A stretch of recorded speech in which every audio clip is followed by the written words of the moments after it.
Albus Percival Wulfric Brian Dumbledore. 1881 yılında Kendra ve Percival'ın oğlu ve melez büyücü olarak Mold on the Wold adındaki bir kasabada doğup büyümüştür. Daha sonra ailesiyle birlikte Godric's Hollow'a taşınmıştır. Dumbledore'un kız kardeşi Ariana daha küçük bir çocukken bir grup erkek Muggle çocuk tarafından saldırıya maruz kalmıştır. Bu saldırının şokunu atlatamayan Ariana bakıma muhtaç kalmış. Bunun üzerine babası Muggle'ların peşine düşüp onlara saldırmıştır. Albus'un babası yakalandığında Muggle'lara neden saldırdığını anlatmamış ve Azkaban'a yollanmıştır. Ve orada da hayatını kaybetmiştir. Söylentilere göre Dumbledore'un böcürtü kız kardeşi Ariana'nın cesedidir. Grindelwald'un büyük teyzesi Bathilda Bagshot, Dumbledore'la Grindelwald'u tanıştırmıştır.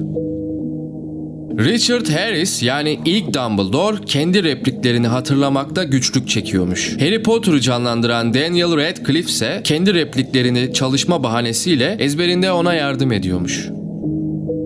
Dumbledore'un sol dizindeki yara Londra metrosunun haritası şeklindedir.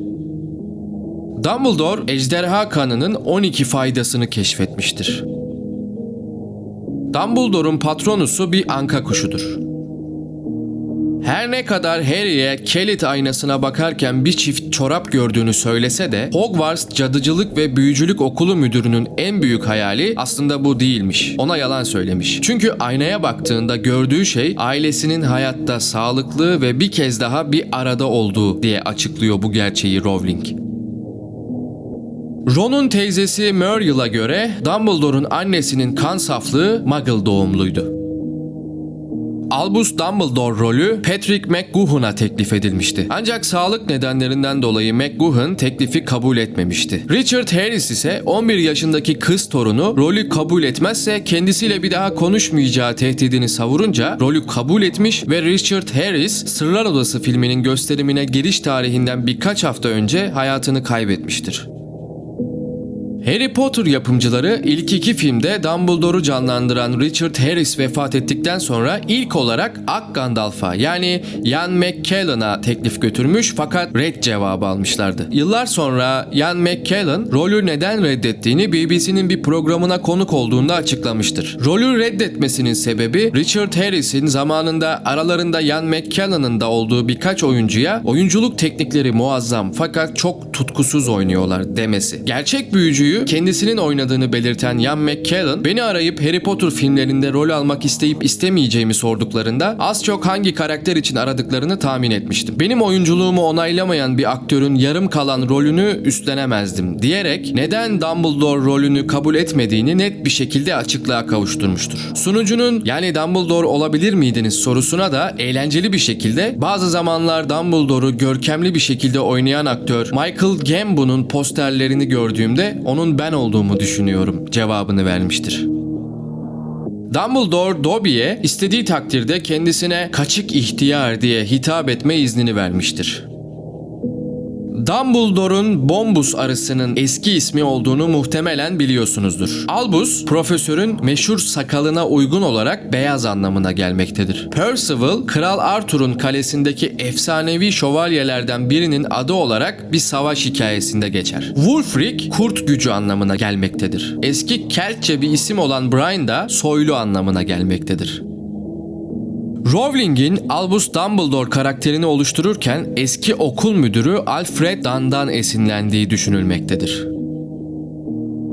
Dumbledore, deniz dili ve diğer birçok dili konuşabilir. Çatal dilini de anlar fakat konuşamaz. Rowling'in de belirttiği gibi konuşamamasına rağmen Albus Dumbledore çatal dilinde uzmanlaşmıştı. Albus'un bu dili neden öğrendiğinden pek emin değiliz. Belki de Hogwarts'ın müdürü olarak Voldemort'u daha iyi anlayabilmek istemiştir. Albus Dumbledore ilk kez Harry Potter ve Ateş Kadehi kitabında kardeşi Aberforth'tan bahsetmiştir.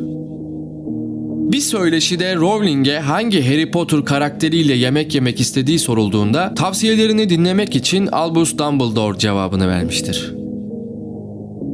Dumbledore, Harry Potter ve Zümrüt Anka yoldaşlığında bir anahtar oluşturabilmek için eski bir çaydanlık kullanmıştır.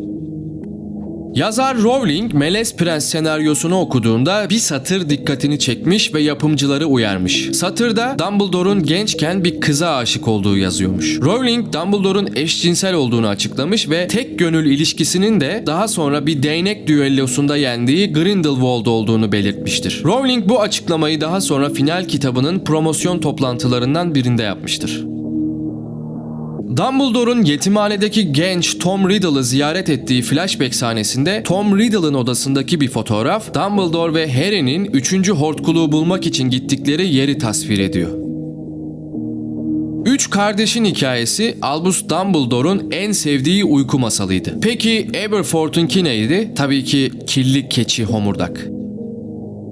Albus Dumbledore, görünmezlik pelerini kullanmadan kendini görünmez yapabilme yeteneğine ve asa kullanmadan sihir yapma yeteneğine sahiptir. Dumbledore öldüğünde 115 yaşındaydı. Hogwarts'taki tek mezar Albus Dumbledore'a aittir.